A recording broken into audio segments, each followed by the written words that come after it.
விஜய் வீட்டுக்கு போயிட்டு வந்ததுலேருந்தே காவேரி விஜயை யோசிச்சு யோசிச்சு பார்த்துட்டு இருக்காங்க. நம்ம கூட என்னமோ நினச்சோம், நம்ம தப்பாக நினச்சிட்டோம் போல இருக்குது. அம்மா சொன்ன மாதிரி நல்ல டைப்பாக தான் இருப்பா போல இருக்குது. என்ன கொஞ்சம் ஓவரா அட்வான்டேஜ் எடுத்து தான் பேசுகிறாரு. ஒருவேளை நம்ம வீட்டுக்கெல்லாம் வந்துட்டு போனதுனால கூட அப்படி பேசியிருக்கலாம். ஆனால் என்ன இந்த காலத்துலலாம் இப்படியெல்லாம் கூட மனுஷங்க இருக்காங்களான்னு சொல்லி யோசிக்கிற அளவுக்கு இவர் இப்படி இருக்கிறாரே அப்படின்னு சொல்லி யோசிக்கிறாங்க. அப்போ கரெக்டாக காவேரியோடைய அம்மா சாரதா வராங்க. என்னடி ஏதோ யோசனையாக இருக்க, பலத்த யோசனையாக இருக்குது அப்படின்னு சொல்கிறாங்க. இல்லைம்மா, இப்படியெல்லாம் கூட இந்த காலத்தில் மனுஷங்க இருக்காங்களாம்மா, இப்படியெல்லாம் கூட இருப்பாங்களா என்ன அப்படின்னு சொல்கிறாங்க. யாரடி பற்றி பேசிகிட்டு இருக்கிற, எனக்கு ஒன்றும் புரியலையே அப்படின்னு சொல்கிறாங்க. வேற யாரு, அம்மாவோடைய அப்பா தான் சொல்கிற அப்படின்னு சொல்கிறாங்க. விஜய் தம்பிவா? ஆமாம்மா, அந்த தம்பியை தான் சொல்கிற அப்படின்னு சொல்கிறாங்க. ஏன், என்ன பண்ணாரு, என்னாச்சு, மறுபடியும் உனக்கு என்ன பிரச்சனை அப்படின்னு சொல்லி கேட்குறாங்க. பிரச்சனையெல்லாம் ஒன்றும் இல்லைம்மா, கொஞ்சம் ஓவர் அட்வான்டேஜாக தான் எடுத்துருக்கிறாரு, அது மட்டும் தான் அவர்கிட்ட நெகட்டிவாக இருக்குது. மற்றபடி பாருமா, ஒய்ஃபு இறந்ததுக்கப்புறம் கூட இன்னுமே அவருடைய திங்ஸ் எல்லாம் அவருடைய கபோர்டில் வச்சுருக்காரு. கூடவே வாழ்கிற மாதிரி நினச்சிட்டு வாழ்ந்துட்டு இருக்கிறாரு. வீட்டில் நம்ம போகிறோன்னு சொல்லிட்டு எவ்வளோ தூரம் அவரே உளுந்து சமையலுக்கு ஹெல்ப்புக்கு ஆள் இருந்தாலும் கூட இவரே எல்லாத்தையும் பார்த்து பார்த்து பண்ணி வச்சுருக்காரு. சூப்பர் இல்லைம்மா அப்படின்னு சொல்கிறாங்க. இப்போ சொல்லுடி, நான் நேற்று என்னமோ கிளம்பி போகலான்னு சொல்லி சொன்னப்போ அந்த ஆட்டம் ஆடினேன். அதுக்கப்புறம் அவர் யார் என்னன்னு தெரியல, ஓவராக பேசுகிறாரு, ஓவராக வலிகிறாரு, அதை பண்ணுறாரு இதை பண்ணுறாரு, அவர் சரியில்லை அப்படி இப்படின்லாம் பேசிகிட்டு இருந்தேன். இப்போ புரியுதா? அதான் அம்மா சொன்னால் கொஞ்சம் கேட்கணும்னு சொல்லி சொல்கிறது அப்படின்னு சொல்கிறாங்க. சரி சரி, உன் புராணத்தெல்லாம் நிறுத்து. ஆனால் உண்மையாலுமே நல்ல டைப்பாக தான் இருக்கார். உண்மையாலுமே அவங்க ஒய்ஃபுக்கு கொடுத்து வைக்கலாமா அப்படின்னு சொல்கிறாங்க.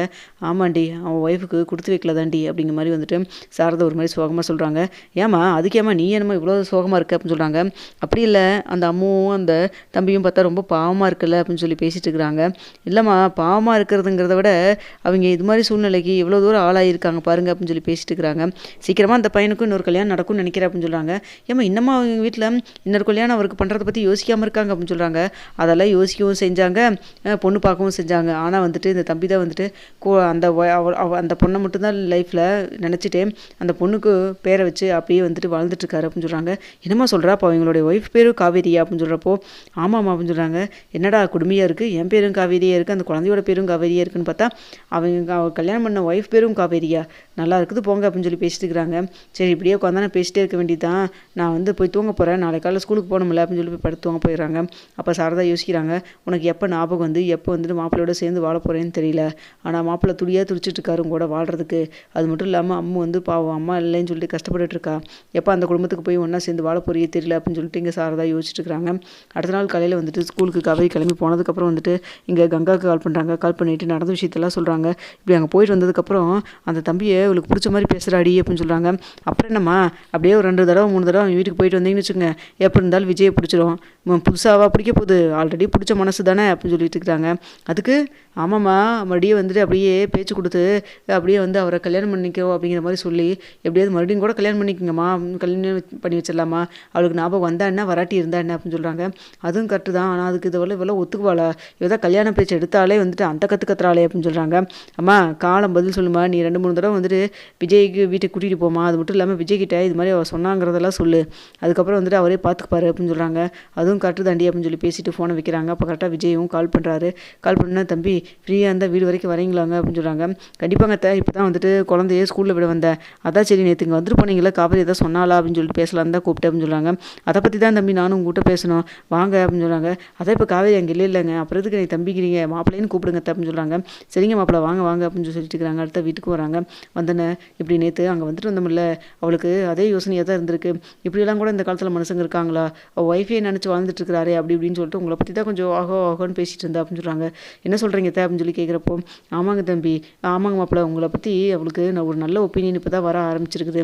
இதே மாதிரி 2-3 தடவை உங்கள் வீட்டுக்கு கூப்பிட்டு வந்தேன்னு வச்சுக்கோங்க, கண்டிப்பாக அவளுக்கு சீக்கிரமாக பழசில் ஏதாவது ஞாபகம் வரும், அப்படியே இல்லைனாலும் உங்களை பிடிச்சிரும், அப்படியே கல்யாணம் பண்ணி வைக்கிறேங்கிற பேச்செடுத்து எப்படியாவது மீண்டும் உங்கள் 2 பேத்துக்கு கல்யாணம் பண்ணி வச்சுட்டா போகுது அப்படின்னு சொல்லிட்டு இருக்கிறாங்க. என்னங்கத்த சொல்கிறீங்க, நாங்கள் ஏற்கனவே பண்ண பாண்டு கல்யாணம் ஆகாதுன்னு சொல்லிட்டு இப்போ நான் உண்மையாலுமே என் பொண்ணோட சேர்ந்து கல்யாணம் பண்ணி வைக்க போகிறீங்களா அப்படின்னு சொல்லி கேட்குறாங்க. ஆமாம், அவங்க பொண்ணு இருக்கிறப்போ உங்களுக்கு கல்யாணம் பண்ணி தான் வைக்க போகிறேன் அப்படின்னு சொல்லிட்டு இருக்கிறாங்க. இது நல்லா இருக்கே, புது ட்ரெண்டாக இருக்கே அப்படின்னு சொல்லி பேசிட்டு இருக்கிறாங்க. மாப்பிள்ளை உங்களுக்கு எல்லாத்துலேயே காமெடி தான், சீரியஸாக பேசிகிட்டு இருக்கேன் அப்படின்னு சொல்கிறாங்க. ஆனால் காவேரி இதுக்கெல்லாம் ஒத்துக்கணுமே அப்படின்னு சொல்கிறப்போ, காவேரியை ஒத்துக்க வைக்கிறது என் பொறுப்பு, அதை நான் பார்த்துக்கிறேன் அப்படிங்கிற மாதிரி சாரதா சொல்கிறாங்க. ஆனால் உண்மையாலுமே அன்னைக்கு காவேரி நானும் சேர்ந்து இருக்கப்போ உங்களுக்கு பிடிக்காம இருந்தது, அதுக்கப்புறம் உங்களுக்கு என்ன பிடிச்சது, அதுக்கப்புறம் நாங்கள் ஒன்று சேர்ந்து வாழ ஆரம்பித்தோம், அப்புறம் தான் இந்த பிரச்சனை ஆயிடுச்சு. இப்போ மறுபடியும் காவேரி புதுசாக கல்யாணம் பண்ணுற மாதிரி பண்ணணுங்கிறீங்க. சரி, ஏதோ இப்படியோ நான் காவேரியோடு சேர்ந்து சந்தோஷமாக வாழ்ந்தால் எனக்கு அதுவே போதும் அப்படின்னு அப்படின்னு சொல்லிட்டு இருக்கிறாங்க. சொன்ன மாதிரி வந்துட்டு கங்கா சொன்ன மாதிரி காவேரிக்கு ஞாபகம் வராட்டி இருந்தால் என்ன, காவேரி என் கூட சேர்ந்து வாழ்றதுக்கு கல்யாணம் பண்ணிட்டா மறுபடியும் வந்து காவேரியோடு சேர்ந்து வாழ போகிறேன், அதுவும் கரெக்டாக நல்ல ஐடியா தான் அப்படிங்கிற மாதிரி சொல்லிட்டு இருக்கிறாங்க. சரிங்க மாப்பிள்ள, நீங்கள் வந்து பாருங்கள், நான் வந்துட்டு பர்த்டே வர சொன்னேன்ல, அதே போல் நீங்கள் கரெக்டாக வந்துடுங்க. அந்த அன்னைக்கு வந்துட்டு உங்களை பார்த்தானா அவளுக்கு ஏதாவது பழசெல்லாம் ஞாபகம் வருதான்னு பார்க்கலாம் அப்படின்னு சொல்கிறாங்க. சரிங்க காவேரியுடைய பர்த்டேவை செம்மையாக கொண்டாடிடலாம், நாளைக்கு தானே, நாளைக்கு டான்னு வந்துடுவேன் அப்படின்னு சொல்லுவாங்க. மாப்பிள்ள காலையிலேயே இது வந்துடாதீங்க, அவள் ஸ்கூலுக்கு போகணும், உங்களை பார்த்தா ஏதாவது சொன்னாலும் சொல்லுவா, ஈவினிங்காக வந்துட்டு ஸ்கூல்லாம் முடிச்சதுக்கப்புறம் அம்மாவும் கூட்டிகிட்டு முடிஞ்சால் தாத்தாவும் கூட்டிகிட்டு வாங்க அப்படின்னு சொல்லிட்டு இருக்கிறாங்க. சரிங்க அப்படின்னு சொல்லிட்டு கிளம்பிடுறாங்க. அடுத்த நாள் சாயந்தரம் பர்த்டே பார்ட்டிக்காக அம்மாவை கூட்டிக்கிட்டு வீட்டுக்கு அங்கே கிளம்பி போகிறாரு. அங்கே போனோன்னா வந்து உடனே வந்து காவேரி கதவை வந்து ஓப்பன் பண்ணுறாங்க. நீங்கள் எப்படிங்க சார் இங்கே, உங்களுக்கு இன்றைக்கி பர்த்டே தானே? ஆமாம், உங்களுக்கு எப்படி தெரியும்? அதெல்லாம் எனக்கு தெரியும், நான் வந்துட்டு அம்மாட்ட முன்னாடியே கேட்டு அப்படின்னு சொல்கிறாங்க. ஏம்மா அப்படி பண்ணுற அப்படின்னு சொல்லிட்டு இருக்கிறப்ப அங்கே கங்கா எல்லாருமே வந்திருக்காங்க. பார்த்தோன்னே நல்லா இருக்கீங்களா அப்படின்னு சொல்லி பேசிகிட்டு இருக்கிறாங்க. அங்கே விஜய் பார்த்தோன்னே எல்லாருக்குமே ரொம்ப சந்தோஷமாயிருது. என்னடா அது இவங்கள ரொம்ப நாள் பழகின மாதிரி பார்த்து பேசிகிட்டு இருக்கிறாங்களே அப்படிங்கிற மாதிரி வந்துட்டு காவேரிக்கு சந்தேகம் வரவும் செய்யுது. அப்போ என்ன இவங்கள முன்னாடியே தெரிகிற மாதிரி இவ்வளோ தூரம் வந்து பேசிக்கிறீங்க அப்படின்னு சொல்கிறாங்க.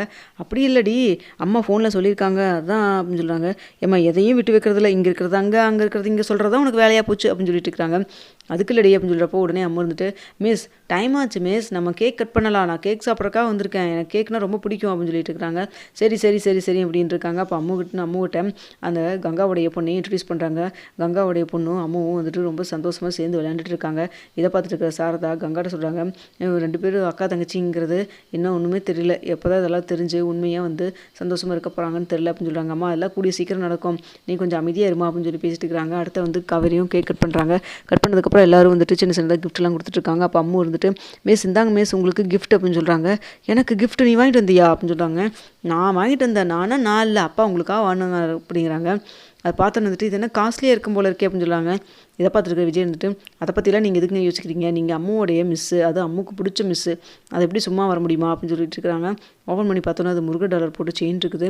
இதை பார்த்துன்னு வந்துட்டு காவேரிக்கு பழசெல்லாம் கொஞ்சம் அப்படியே ஞாபகம் வந்துட்டு போகிற மாதிரி இருக்குது. இந்த செயின் எங்கேயோ பார்த்த மாதிரி இருக்கே அப்படின்னு சொல்லிட்டு இருக்கிறாங்க. உடனே சாரதா வந்துட்டு, உனக்கு எல்லாமே அப்படி தாண்டி தோணும், எதை பார்த்தாலும் எங்கேயோ பார்த்த மாதிரி ஞாபகம் இருக்கே, பார்த்த மாதிரி இருக்கேன்னு சொல்லிட்டு, அதாவது தம்பி ஆசையாக வாங்கிட்டு வந்து கொடுத்துருக்காங்களே, கழுத்தில் போட்டுக்கடியே அப்படின்னு சொல்கிறாங்க. அம்மா இதெல்லாம் இவ்வளோ காசுமா, இப்போல்லாம் தங்க வைக்கிற வழிக்கு இதெல்லாம் எனக்கு வேண்டாமா அப்படின்னு சொல்லிட்டு இருக்கிறாங்க. ஏய் சொன்னால் கேளுடி அப்படின்னு சொல்கிறாங்க. சரிம்மா என்னம்மா சொல்கிற அப்படின்னு சொல்கிறப்போ உடனே விஜய் வந்துட்டு, இங்கே பாருங்கள், பர்த்டேக்காக கிஃப்ட் கொடுத்தா அது வேண்டாம்லாம் சொல்லக்கூடாதுங்க, வாங்கிக்கிங்க அப்படின்னு சொல்லிட்டு இருக்கிறாங்க. அப்போ வந்துட்டு கங்கா வந்துட்டு, அதான் கொடுக்குறாங்களடி போட்டுக்கடி அப்படின்னு சொல்கிறாங்க. எல்லாருமே ஃபோர்ஸ் பண்ணுறதை பார்த்துட்டு என்ன பண்ணுறதுன்னு தெரியாமல் உடனே காவேரி வந்துட்டு சரி ஓகேன்னு சொல்லிட்டு போட ட்ரை பண்ணி கொண்டு போய் போட்டுக்கிறாங்க. அப்போ வந்துட்டு காவேரிக்கு இதெல்லாம் என்னமோ எனக்கு ஒன்றுமே புரியல, எல்லாமே நடந்து முடிஞ்ச மாதிரி நடந்த விஷயம் மாதிரியே தெரியுது, ஆனால் கேட்டால் அவங்களுக்கெல்லாம் ஒன்றும் தெரியலங்கிற மாதிரி சொல்கிறாங்க. என்னன்னே எனக்கு புரியலையே அப்படிங்கிற மாதிரி சந்தேகத்தோடய கழுத்தில் போடவும் செய்கிறாங்க. அடுத்த நாள் வந்துட்டு விஜய் ஸ்கூலுக்கு போகிறாங்க. காவேரியும் போகிறாங்க. மிஸ் இந்த டாலர் செயின் உங்களுக்கு ரொம்ப சூப்பராக இருக்குங்க மிஸ் அப்படின்னு சொல்லிட்டு இருக்கிறாங்க. சார் என்ன சார் திரும்ப உங்கள்கிட்ட நான் எத்தனை தடவை சொல்கிறது, நீங்கள் உங்கள் பொண்ணுக்கு அப்பாங்கிற இந்த ஸ்தானத்துலேயே இருந்துக்குங்க, இப்படிலாம் பேசாதீங்க அப்படின்னு சொல்கிறாங்க. இல்லை சும்மா சொல்லணும்னு தோணுச்சு அதான் அப்படின்னு சொல்லிட்டு இருக்கிறாங்க. சரி அம்மா கிளாஸ்க்குள்ளே போயிட்டாளா அப்படின்னு சொல்லி கேட்குறப்போ இப்போ தான் போனாங்க அப்படின்னு சொல்கிறாங்க. சரிங்க சார் நான் கிளம்புறேன் அப்படின்னு சொல்லிட்டு உடனே கிளம்புறாங்க. அப்போ என்னமோ வந்துட்டு விஜய் மறுபடியும் திரும்பி பார்க்கணும் போல் காவேரிக்கு தோணுது. திரும்பி பார்க்குறாங்க.